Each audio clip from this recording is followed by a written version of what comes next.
आपण पाहत आहात आर.के. न्यूज, बातमी तुमची, आवाज आमचा।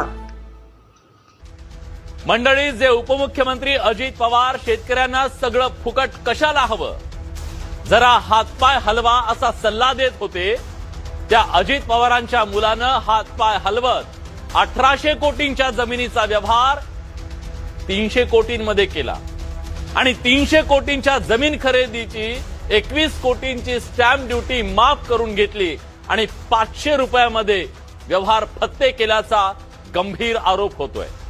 पुण्यातल्या अतिशय उच्चभ्रू भागातल्या 40 एकर जमिनीच्या घोटाळ्याच्या या प्रकरणानं महाराष्ट्राच्या राजकारणात भूकंप आलाय।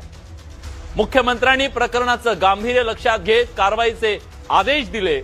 एक तहसीलदार आणि एका दुय्यम उपनिबंधकाला निलंबित करण्यात आलंय। पुण्यातल्या ज्या कोरेगाव पार्क मध्ये ही जमीन आहे तिथल्या मातीच्या खड्याला सुद्धा सोन्याचा भाव आहे। महार वतनाची 40 एकर जमीन विकत घेताना कागदावर जी कलाकारी करण्यात आली ना, ती पाहिली तर तुमच्या तळपायाची आग मस्तकात जाईल, तुमचे डोळे पांढरे होतील। पैसेवाल्यांच्यासाठी कायदे नियम कसे करा वागतात त्याचा आधार घेऊन खुर्चीला चिकटलेले जळू पैशांचं कसं शोषण करतात, त्यासाठी व्यवस्थेला कसं बटीक बनवतात, सामान्य माणसांसाठी टेबलांच्या पलीकडे बसलेले सरकारी गोगलगाई पैसेवाल्यांसाठी कशा पीटी उषा सारख्या वाऱ्याच्या वेगाने धावतात, हे तुम्हाला या सगळ्या प्रकरणात दिसेल। जेव्हा महाराष्ट्रातला शेतकरी आपलं आयुष्य आणि भविष्य ते पीक वाचवण्यासाठी धडपडत होता ना, तेव्हा पडद्याच्या मागे हे कोट्यवधींचे व्यवहार सुरू होते।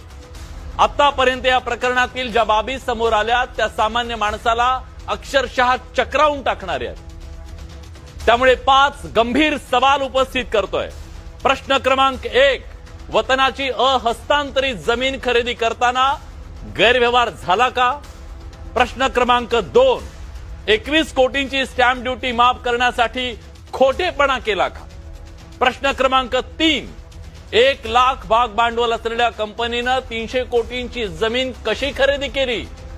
प्रश्न क्रमांक 4, 2 व्हीलर दुरुस्त करणाऱ्या कंपनीला आयटी कंपनीची सवलत कशी दिली? आणि प्रश्न क्रमांक 5, अमेडिया कंपनीला फायदा पोहोचवण्यासाठी कुणाचं बळ वापरलं गेलं का?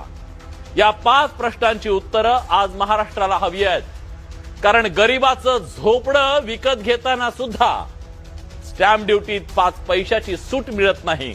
मग 300 कोटींचा व्यवहार 500 रुपयामध्ये कसा केला, हा महाराष्ट्र सवाल विचारतोय। 21 कोटींची दौलत जादा कुणाच्या मेहरबानीने झाली हे महाराष्ट्राला कळायला हवं। आर.के. न्यूज चॅनलला लाईक करा, शेअर करा आणि सबस्क्राईब करा।